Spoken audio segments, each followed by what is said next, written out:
ये वीडियो आपको बिल्कुल फ्री ऑफ कॉस्ट यूट्यूब पे अवेलेबल रहेगा, लेकिन उसके बाद इन वीडियोस को प्राइवेट कर दिया जाएगा। क्यों? क्योंकि एक लंबे अंतराल के बाद में इनको प्राइवेट कर दिया जाएगा, क्योंकि ये कोचिंग वाले जो हैं हमारे स्टूडेंट हैं, उनके लिए अपने कोचिंग का एक खुद का ऐप है, INC incredible nursing coaching classes app करके आप इस पर सर्च करिएगा गूगल पे, गूगल ऐप पे, वहां पर आपको मिल जाएगा, प्ले स्टोर पे वहां पे मिल जाएगा, उसे डाउनलोड करें। उसके बाद आप रिक्वेस्ट सेंड करें। रिक्वेस्ट अगर आप ज्वाइन होना चाहते हैं तो उसमें नोट सेट पेज करके लिखा हुआ होगा, उसे आप एक्सेप्ट करें और उसके बाद सेंड करें। उसमें अभी 30 स्टूडेंट एडेड है, ठीक है, लेकिन उसमें बैच फिक्स 30 स्टूडेंट मतलब 30 स्टूडेंट, उसके अलावा नहीं होगा। और ये जो बैच चल रहा है ये ओवरऑल जितनी भी सारी एग्जाम्स है उनके लिए चल रहा है, लेकिन स्पेशली नोट सेट को लेकर चल रहा है, क्योंकि मैं आपको छोटी से छोटी चीज समझा रहा हूं।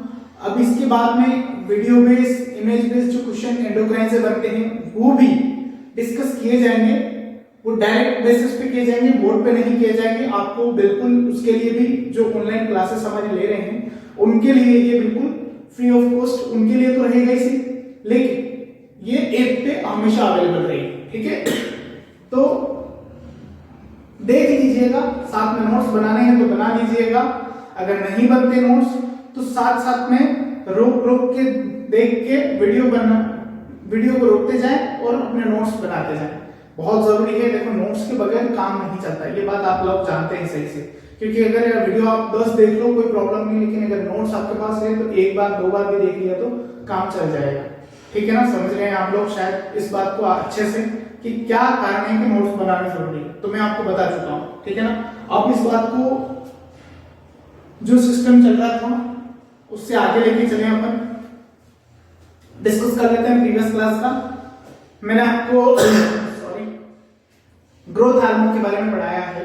ग्रोथ हार्मोन के बारे में मैं आपको सबसे पहले इंट्रोडक्शन दिया, कहां से बनता है वो मैंने पहले बताया, उसके बाद इंट्रोडक्शन हुआ, फिर उसके बाद इसके फंक्शंस हुए। फंक्शंस में अगर गड़बड़ी करी, यानी कि दैट मींस हार्मोन्स में अगर कुछ गड़बड़ी करी, कम ज्यादा किया, तो उसके फंक्शंस भी कम ज्यादा होंगे।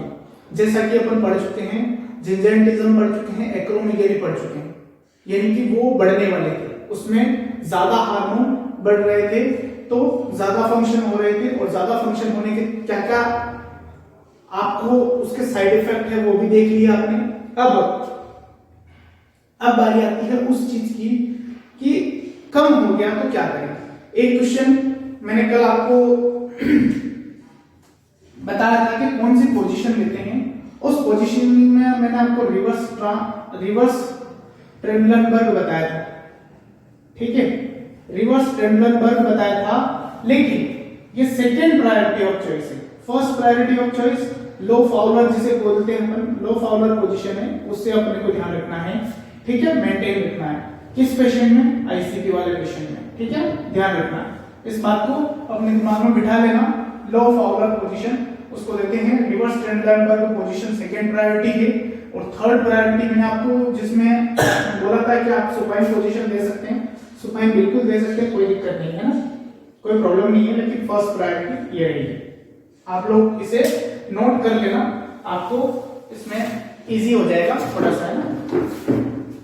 उसके बाद में अब नेक्स्ट आप लोग चलिए आपके डिसऑर्डर की तरफ चले अपन, जो कि अब दोनों में पढ़ा चुका हूं, बढ़ने वाले, ठीक है, बढ़ने वाले दोनों हो चुके हैं, जिंजेंटिज्म हो चुका है, एक्रोमेगेली हो चुका है। अब अपन आगे चले तो जो घटता है ग्रोथ हार्मोन के ही पढ़ रहे हैं, डिक्रीज ग्रोथ हार्मोन क्या करता है मैंने आपको बता दिया है। दोनों डिजीज, एक LLS लॉरेन लेवी सिंड्रोम या ड्वार्फिज्म, और एक और मैंने आपको बताया था क्या कि एक्रोमाइक्रिया, ठीक है, एक्रोमाइक्रिया। ये दोनों ग्रोथ हार्मोन की कमी की वजह से होता है। ग्रोथ हार्मोन की कमी ड्वार्फिज्म कर सकती है, या लॉरेन लेवी सिंड्रोम कर सकती है, या एक्रोमाइक्रिया कर सकती है, ठीक है, ये आपको पता होना चाहिए।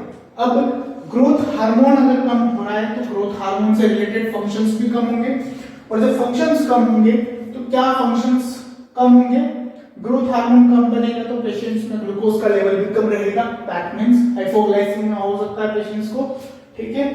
उसके बाद उसका प्रोटीन कम बनेगा तो उसकी बॉडी बिल्डिंग भी कम होगी, उसका फैट कम बनेगा तो उसका वजन भी कम रहेगा, तो सारी चीजें ए टू जेड, उसके बोन पे कम काम होगा तो उसकी बोन भी क्या रहेगी, छोटी रहेगी, दैट मींस उसकी हाइट कम रहेगी। So according to growth hormone के फंक्शंस के हिसाब से अपन इसके साइन एंड सिम्टम्स निकालेंगे।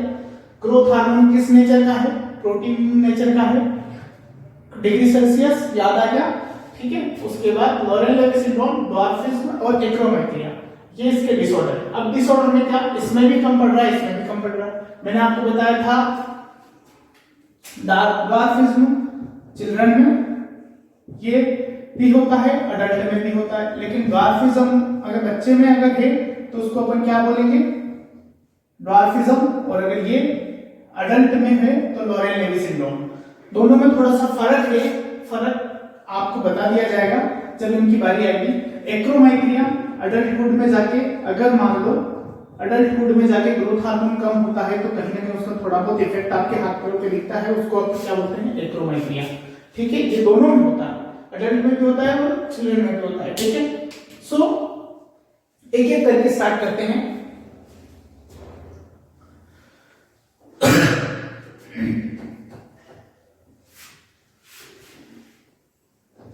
एक एक करके स्टार्ट करते हैं। सबसे पहला क्या कहते हैं, ड्वार्फिज्म।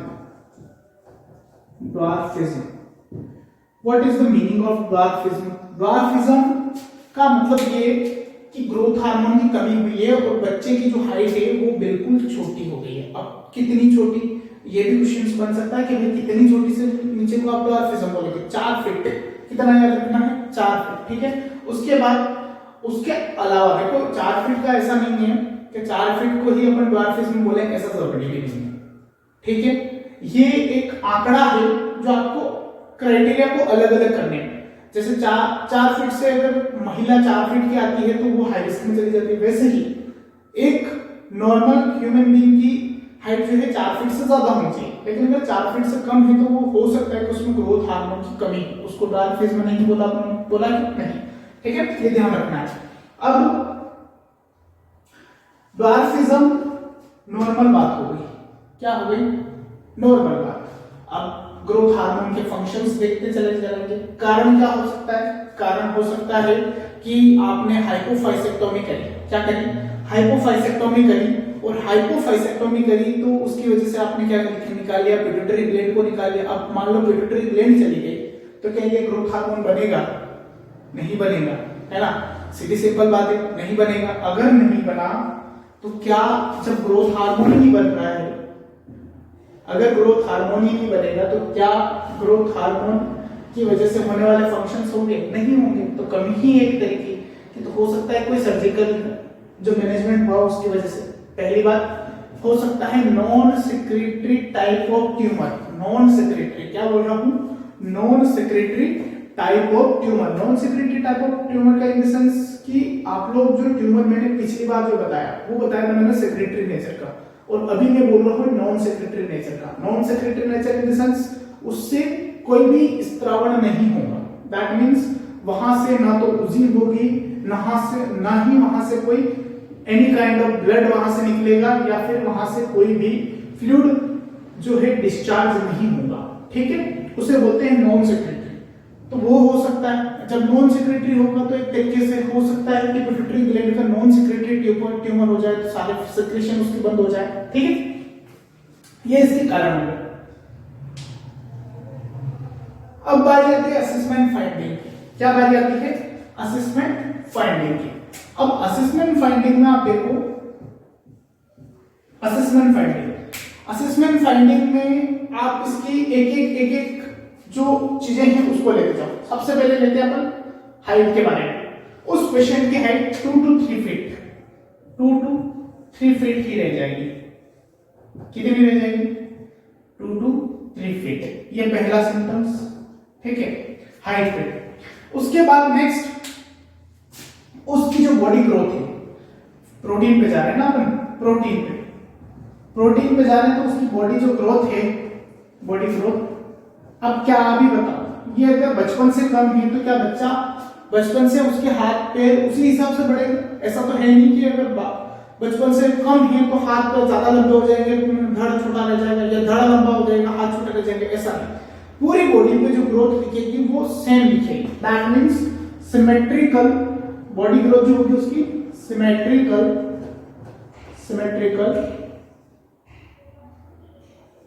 बॉडी ग्रोथ रिटार्डेशन है ना। रिटार्डेशन का मतलब ये नहीं होता है कि उसको आपको भर्ती करवाना है, रिटार्डेशन का मतलब होता है कम पढ़ लेगी, ठीक है।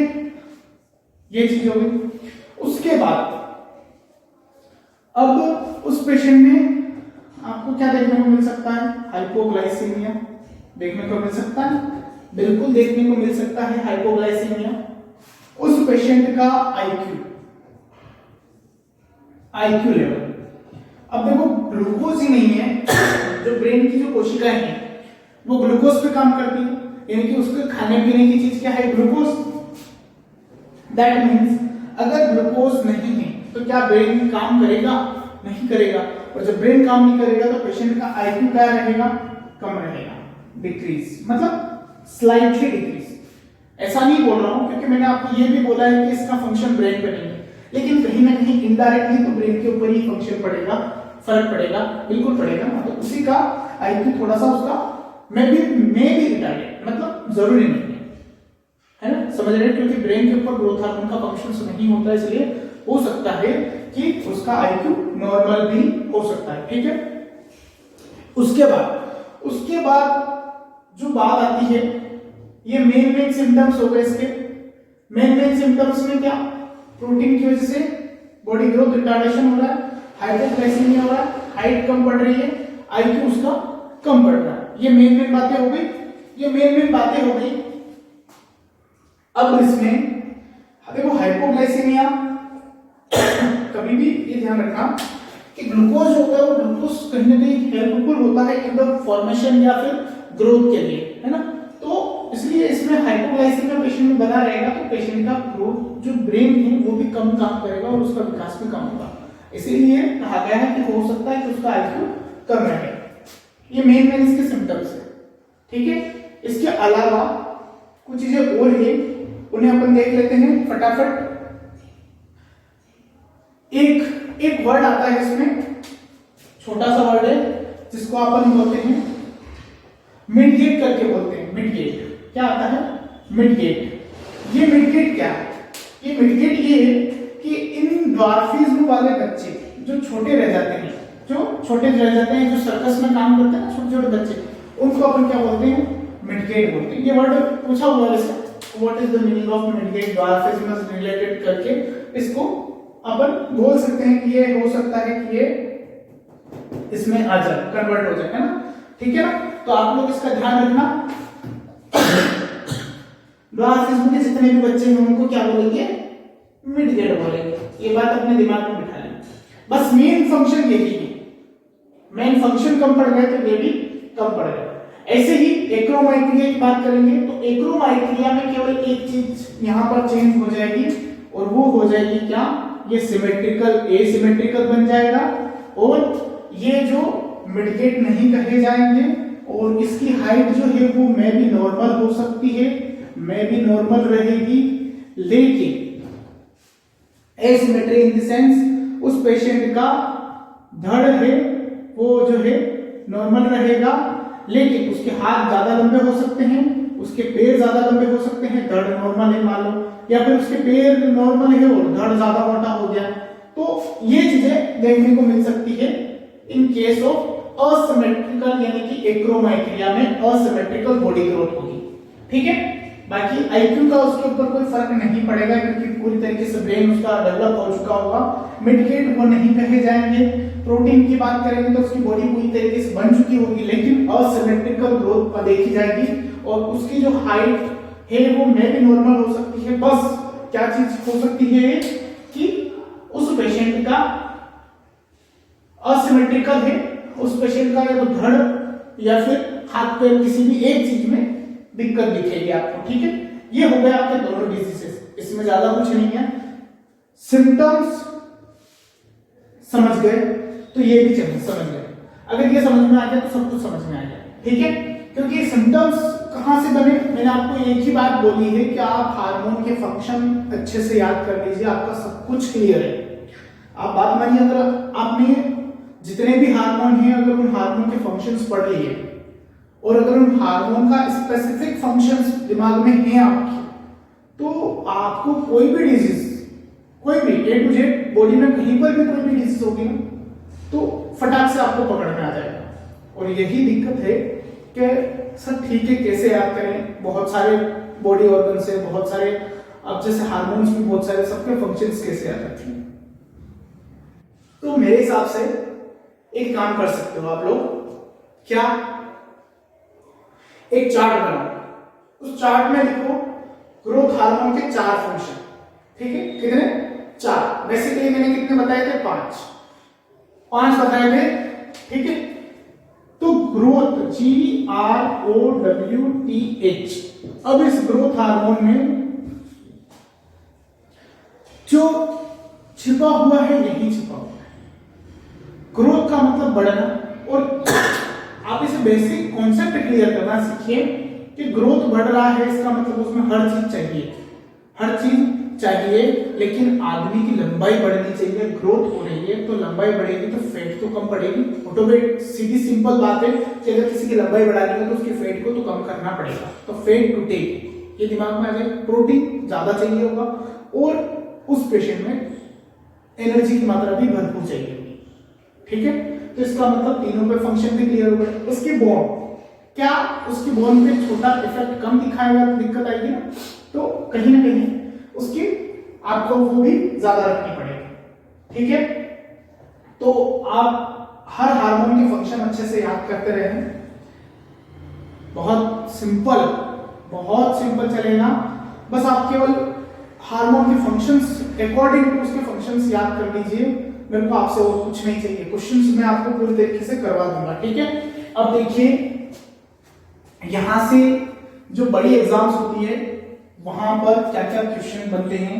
अब अपन जो दोनों डिजीजेस पढ़ी है इनके, ठीक है, ग्रोथ हार्मोन से रिलेटेड जो डिसीजेस पढ़ी है इनकी क्या क्या क्वेश्चन बनते हैं वही क्वेश्चन मैं आपके सामने डिस्कस कर रहा हूं। तो अपने दिमाग में सिस्टम से रिलेटेड क्या चीज है वो देखना है। तो पहला क्वेश्चन ग्रोथ हार्मोन से रिलेटेड, ठीक है। ग्रोथ हार्मोन नेचर क्या है, नेचर पूछा जाएगा एग्जाम में आया तो प्रोटीन का होता है। अब प्रोटीन का होता है तो क्या नहीं करना, पहली बात क्या नहीं करना, इसको सनलाइट में नहीं रखना, ठीक है, सनलाइट में नहीं रखना। और क्या करना, तो इसको 2 to 8 डिग्री सेल्सियस पे जमा करके रखना, ठीक है। क्या करना और क्या नहीं करना, पहला क्वेश्चन, ठीक है। नेचर का क्वेश्चन यहां से भी बनेगा, मैं क्वेश्चन यहां पर लिख दिया, इसका मतलब ये इसमें से कहीं से भी क्वेश्चन आ सकता है, ठीक है। ग्रोथ हार्मोन, अब ग्रोथ हार्मोन बड़ा है नहीं बड़ा है, इसके पीछे भी एक ये रहता है, ठीक है। अब बड़ा है इन द सेंस 2 डिजीजेस के नाम आ जाते हैं, कौन कौन सी, एक आती है आपकी जो जिंजेंटिज्म बोली गई, और एक आपको क्या बोला गया, एक्रोमीगेली। अब दोनों के सेम सिम्टम्स रहेंगे, लेकिन एक चीज का इसमें सिमेट्रिकल होगी, इसमें एसिमेट्रिकल होगी, ठीक है। दूसरा क्वेश्चन यहां से बन सकता है, ठीक है। उसके बाद आपको गोरिल्ला लाइक फेस अपीयरेंस किसमें देखने को मिलेगा, गोरिल्ला लाइक फेस अपीयरेंस किसमें देखने को मिलेगा, इसमें देखने को मिलेगा।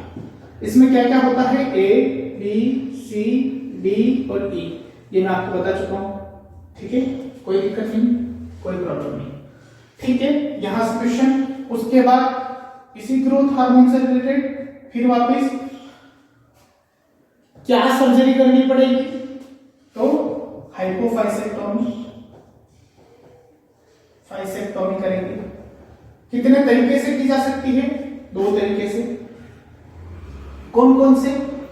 एक ट्रांसनेजल और एक क्रेनियोटोमी, दो तरीके से। ट्रांसनेजल कर रहे हैं तो क्या प्रॉब्लम आ सकती है? यहां से यहां पर छेद करेंगे तो सीधी सी बात है, टंकी के नीचे से छेद करोगे तो ऊपर से पानी तो आएगा। तो यहां पर भी वही बात हो रही है, ये टंकी है और ये यहां से छेद कर रहे हैं तो पानी in the sense CSF leakage होगा। और सीएसएफ लीकेज की प्रॉब्लम कहां से आएगी? ट्रांसनेजल में। क्या देखने को मिलेगा? Double ring sign, double ring sign, ठीक है। क्रेनियोटोमी कर रहे हैं तो क्या होगा? आईसीपी बढ़ेगा। आईसीपी बढ़ेगा तो आपको क्या करना है? आईसीपी बढ़ेगा तो क्या देखने को मिलेगा? ट्रायड। ट्रायड में क्या? डिक्रीज एचआर, ठीक है, इरेगुलर रेस्पिरेशन, और एक और क्या था? वाइडेंड पल्स प्रेशर, ठीक है। क्या करोगे आप? किसको बोलना है? एचसीपी को नोटिफाई करना है। पोजीशन कौन सी दोगे? अगर आईसीपी बढ़ा हुआ है तो लो फाउलर, ठीक है। खत्म कहानी यहां पर। लेकिन अब देखो, ये चीजें सिंपल थी, क्वेश्चन भी आ गया, बन भी गया, फंक्शंस भी समझ में आ गए, सब कुछ ठीक है, कोई दिक्कत नहीं। हाइपोफाइसेक्टोमी यहां से ये टीएसआईसी में पूछा हुआ है, ठीक है। CSF leakage, double ring sign, बहुत सारी एग्जाम में पूछा हुआ है, ठीक है। Gorilla like face appearance, CHO जैसे एग्जाम में पूछा हुआ है, ठीक है। सिमेट्रिकल एसिमेट्रिकल ग्रोथ, एक बार क्वेश्चन बना था कि बहुत सारे सिम्टम्स दे दिए थे, बहुत सारे सिम्टम्स दे दिए थे। दैट मींस मैं आपसे पूछूं जिंजेंटिज्म में क्या नहीं होता है, एक क्वेश्चन ये बन सकता है कि क्या नहीं होता है। 3 तो मैं इसके दे दूं जिंजेंटिज्म के, और एक इसका दे दूं। सुनना, हाइपरग्लाइसीमिया एक दे दिया, ठीक है। दूसरा मैंने दे दिया हाइपरटेंशन, ठीक है। तीसरा मैंने दे दिया असिमेट्रिकल बॉडी ग्रोथ, और चौथा मैंने दे दिया हेडेक। अब इसमें से मैं पूछूं कि आपको जिंजेंटिज्म में कौन सा नहीं होता है? नहीं होता है, ये भी क्वेश्चन है, अकॉर्डिंग टू आपको समझना है कि किस हिसाब से पूछा गया है। अब आपको पता है जिंजेंटिज्म में बढ़ता है तो हाइपर और ये हाइपर, लेकिन ये असिमेट्रिकल यहां पे गलत हो गया। असिमेट्रिकल नहीं, यहां पर सिमेट्रिकल होता है, लेकिन ये असिमेट्रिकल है, यही आंसर है। फिर ये पूछ लिया जाए, मैं ये यहां पे ये नहीं लिखूं, यहां ये लिख दूं कि जिंजेंटिज्म हैविंग, मतलब which of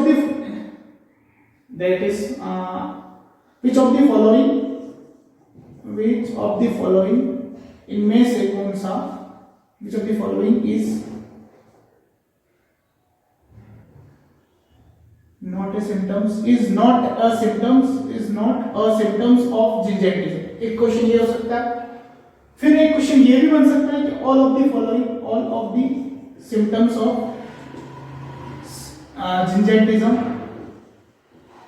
एक्सेप्ट, क्या बोल दिया? एक्सेप्ट। एक्सेप्ट का मतलब ये 3 फॉर्म, क्वेश्चन पूछने के 3 फॉर्म हो गए। ये तीनों फॉर्म आपको पता होना चाहिए, एग्जाम में आपके दिमाग में खट से लेके क्वेश्चन आ जाना चाहिए कि सर ने कौन सा फॉर्म पूछा था, ठीक है। अगर पूछ लिया जाए कि जिंजेंटिज्म में कौन सा सिम्टम्स नहीं होता, पहला नहीं होता वाला, दूसरा कि इनमें से कौन सा नहीं है, तो ये है। ये पूछ लिया कि ऑल ऑफ दी, मतलब इनमें से सभी हैं लेकिन एक को छोड़कर, कौन से को छोड़कर? इसको छोड़कर। ये टाइप ऑफ क्वेश्चंस है जो आपको बस घुमा फिरा के आपके दिमाग को बोलते ना खिचड़ी कर देना, वो काम करता है बड़ा एग्जाम। कभी भी बड़ा एग्जाम ये ध्यान रखना, कभी भी कठिन नहीं पूछना, बस वो आपके दिमाग के साथ खेलता है, और जो इस दिमाग के खेल में जीतेगा वही नौकरी लग पाएगा। ये बात ध्यान रखना, क्योंकि दिमाग का खेल हर कोई नहीं खेल पाता, वो आप लोगों के साथ इसलिए खेलता है कि वो देखता है कि आपकी कैपेबिलिटी कितनी है, क्या आप दिमाग के खेल में जीतते हो या फिर उससे हार जाते हो, बस इतना सा है। कभी भी कठिन एग्जाम का क्वेश्चन नहीं होता, ये क्वेश्चन आपको पता है, लेकिन आप एक्सेप्शन को भूल जाओगे, आप नोट को भूल जाओगे, या फिर जिंजाइटिज्म की सिम्टम्स आप भूल जाओ। तो ये ध्यान रखना है, ये आप स्पेशली ध्यान रखें कि क्वेश्चन कैसे बनेगा, ठीक है। उसके बाद नेक्स्ट आप देखना, अगला जो क्वेश्चन आएगा, मान लो सिमेट्रिकल असिमेट्रिकल वाला तो हो ही गया, एक्रोमेगाली वाला गोरिल्ला फेस अपीयरेंस। अब गोरिल्ला फेस अपीयरेंस किसमें होता है? अडल्ट में कि बच्चों में? ये क्वेश्चन भी आ सकता है, तो ये ध्यान रखना है कि अडल्ट में होता है, बच्चों में नहीं होता। उसके बाद हाइपोफाइसेक्टोमी, हाइपोफाइसेक्टोमी ट्रांसनेजल कर रहे हैं तो क्या प्रॉब्लम? सीएसएफ लीकेज हो सकता है, हेडेक भी हो सकता है। यहां पर क्वेश्चन अगर आईसीपी बढ़ रहा है तो हेडेक भी हो सकता है। और पहला अर्ली सिम्टम पूछे आपसे कि आईसीपी बढ़ने का अर्ली सिम्टम्स क्या है, तो ध्यान रखना हेडेक और वोमिटिंग दोनों ही, लेकिन अर्ली से अर्ली पूछा जाए कि बहुत जल्दी, मतलब सबसे पहले क्या देखने को मिलेगा, तो आपको ध्यान रखना है कि हेडेक होता है पेशेंट को, साथ में वोमिटिंग। हेडेक वोमिटिंग अगर दोनों में से एक चूज करना है तो वोमिटिंग चूज करना है, लेकिन अगर वोमिटिंग उसमें सिंपल सिम्टम्स दिया हुआ है केवल कि पहले क्या देखने को मिलता है, तो आपको क्या करना है? हेडेक करना है, क्योंकि हेडेक आईसीपी जब भी क्रेनियोटोमी करती है और अगर हेडेक हो रहा है इसका मतलब है कि कहीं ना कहीं आपका आईसीपी बढ़ रहा है, ठीक है, ध्यान रखना इसको। हाइपोफाइसेक्टोमी का मतलब कहां से रिमूव, ये भी समझ में आ गया होगा, there is no issue for that one, I hope it is clear, है ना। सो ये एक क्वेश्चन कभी बता देते हैं, वैसे तो जनरली पता नहीं है, लेकिन एक कभी कभी पूछ लेते हैं कि जो ड्वार्फिज्म होता है, जो ड्वार्फिज्म होता है इसमें टेस्ट करते हैं आर्जिनिन टेस्ट, आर्जिनिन टेस्ट। ऐसा पूछा जाएगा कि ये टेस्ट कहां किया जाता है, तो ड्वार्फिज्म में किया जाता है, बस इतना याद रख लेना, है ना। कभी पूछ ले, किस्मत खराब हो तो ये पूछ ले कि आर्जिनिन टेस्ट कहां किया जाता है, तो ड्वार्फिज्म में किया जाता है। देखो किस्मत का तो बहुत लोचा है, इसलिए ड्वार्फिज्म की आर्जिनिन टेस्ट को याद रखने से बढ़िया है, अच्छा ही है, क्योंकि किस्मत अपने साथ खेले, अच्छा है, इससे अच्छा तो उसके साथ खेलो, मजा आएगा, ठीक है। हाइपोफाइसेक्टोमी, ट्रांसनेजल और क्रेनियोटोमी कंप्लीट है, दोनों ट्रांसनेजल और क्रेनियोटोमी करके, यहां तक आई होप कोई डाउट नहीं होगा, ठीक है। नेक्स्ट चलते हैं अपन, ये आपके ग्रोथ हार्मोन की चारों डिजीज कंप्लीट हो चुकी है, चारों डिजीज कंप्लीट हो चुकी है, और चारों के चारों डिजीज से जो भी क्वेश्चन बनते हैं वो भी मैं आपको बता चुका हूं। जो इंपॉर्टेंट क्वेश्चन आएगा, जो इंपॉर्टेंट सबसे ज्यादा जो इंपॉर्टेंट है वो है आपका थायराइड वाला, और थायराइड वाले से बहुत अच्छे क्वेश्चन बनते हैं, जहां से आपका हर छोटी छोटी आपके बेसिक्स का पता पड़ता है। ये एक हार्मोन था जो आपको क्लियर करना था, उसके बाद नेक्स्ट हार्मोन पे अपन चलेंगे, लेकिन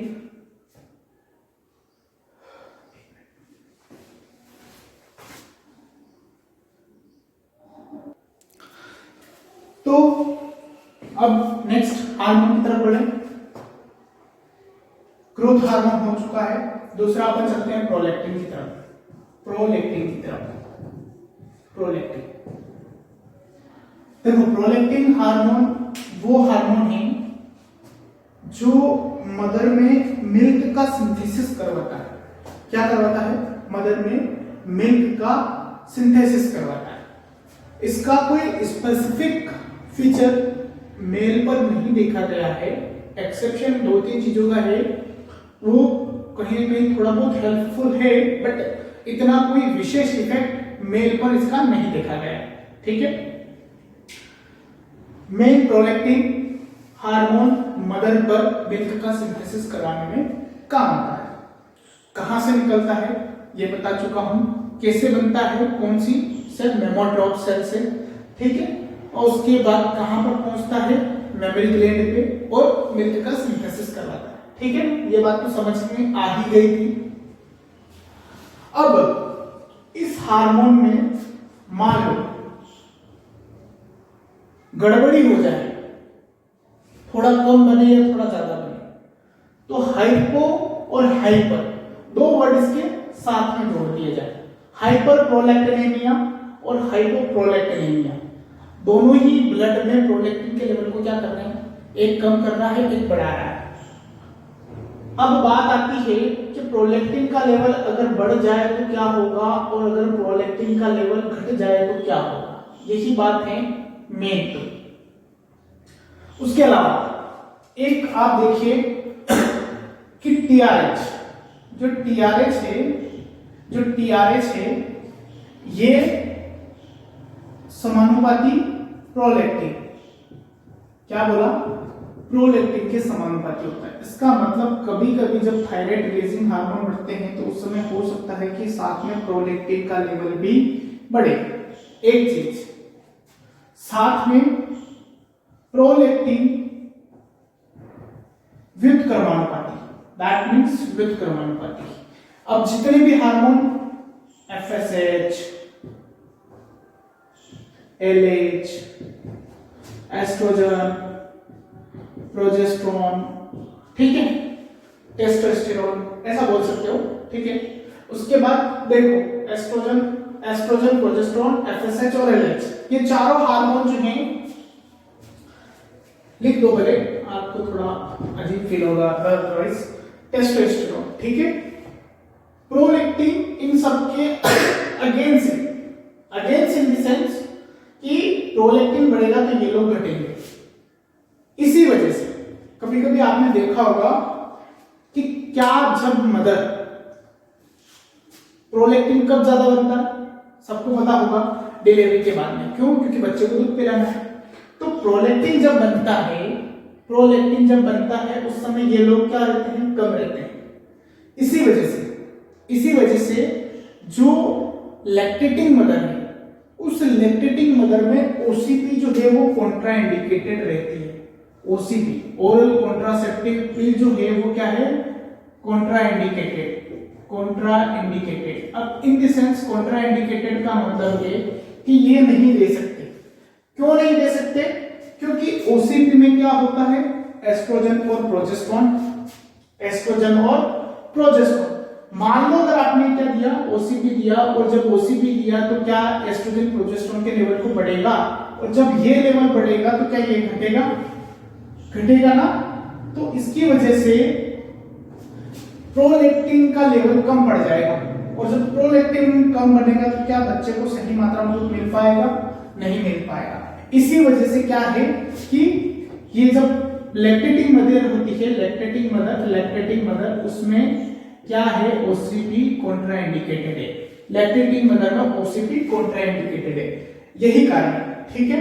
और ये एक सिंपल मीनिंग है, जनरल इसको ज्यादा ये करने की जरूरत नहीं है, ठीक है। ये मेन याद रखना है आपको।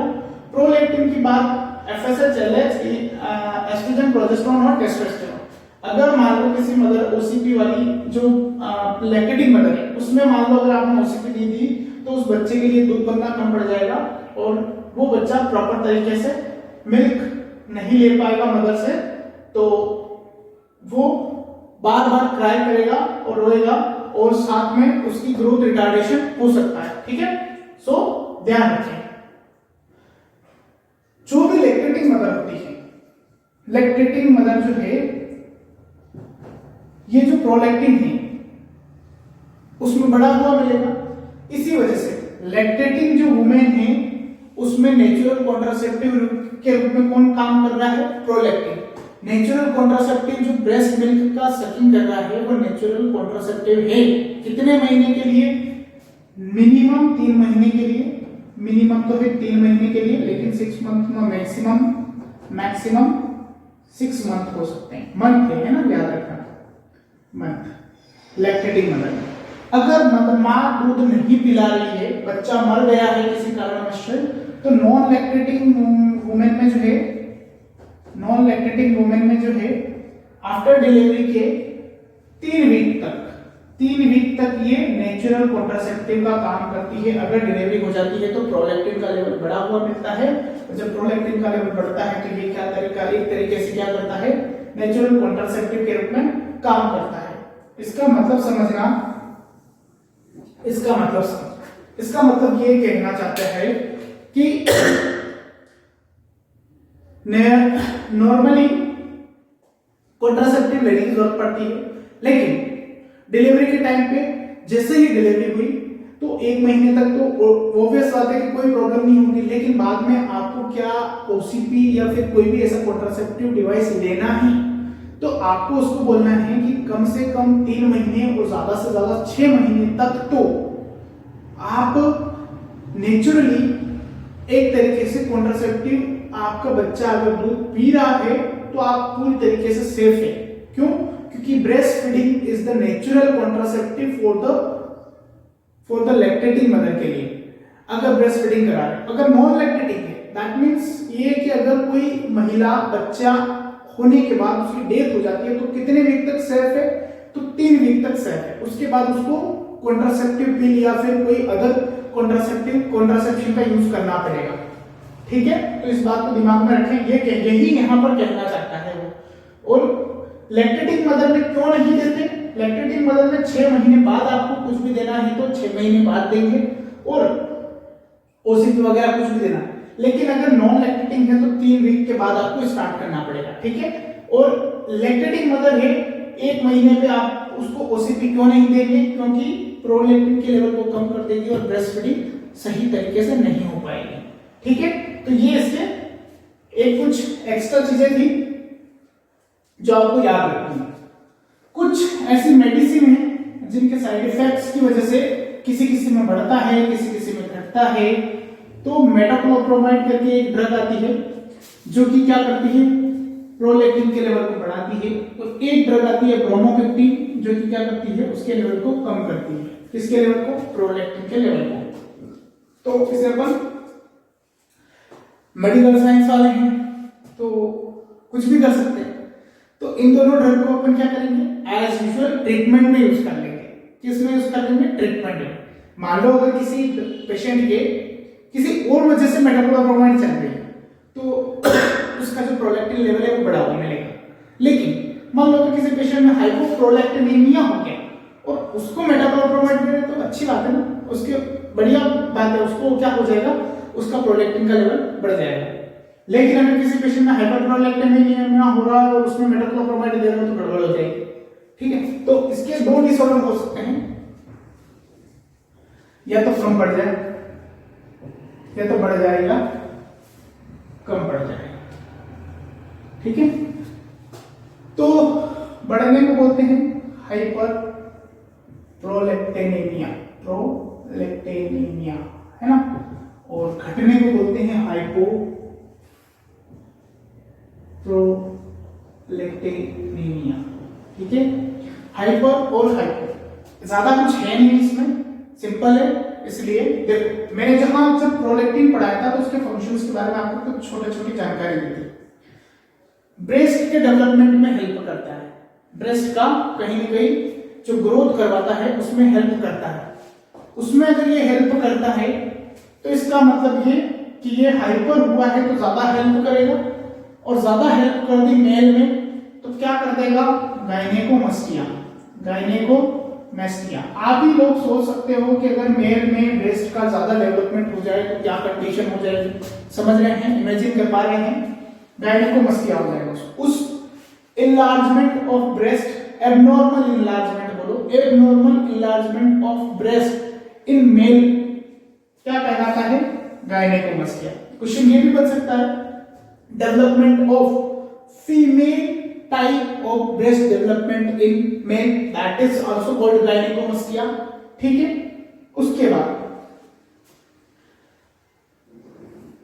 ज्यादा हो गया तो एफएसएच, एलएच, एस्ट्रोजन, प्रोजेस्टेरोन कुछ नहीं होगा क्योंकि उसके अपोजिट फंक्शन है।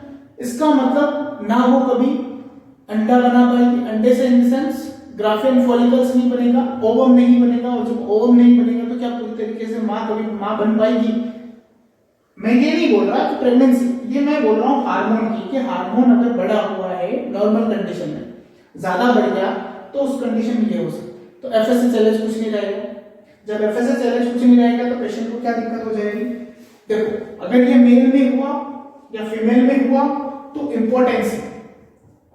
इंपोर्टेंसी किसमें होती है? मेल में। ठीक है, इनफर्टाइल फीमेल। ठीक है, ये ध्यान रखना है। अब एस्ट्रोजन प्रोजेस्टेरोन ही साइकिल चलवाते हैं, सबको पता है। कौन सी साइकिल? Menstrual cycle. तो क्या मेंस्ट्रुअल साइकिल रेगुलर रहेगी? इर्रेगुलर मेंस्ट्रुअल साइकिल हो सकता है, उसमें आएंगे इर्रेगुलर मेंस्ट्रुअल साइकिल। ठीक है, अब बताओ प्रोलैक्टिन ज्यादा है तो दूध ज्यादा बनेगा तो ज्यादा बहेगा, सीधी बात है। तो मां के ब्रेस्ट से एक्सेसिव अमाउंट में जो मिल्क का एक्सक्रीशन होता है उसको क्या बोलते हैं? गैलेक्टोरिया। ठीक है, तो ये सिम्टम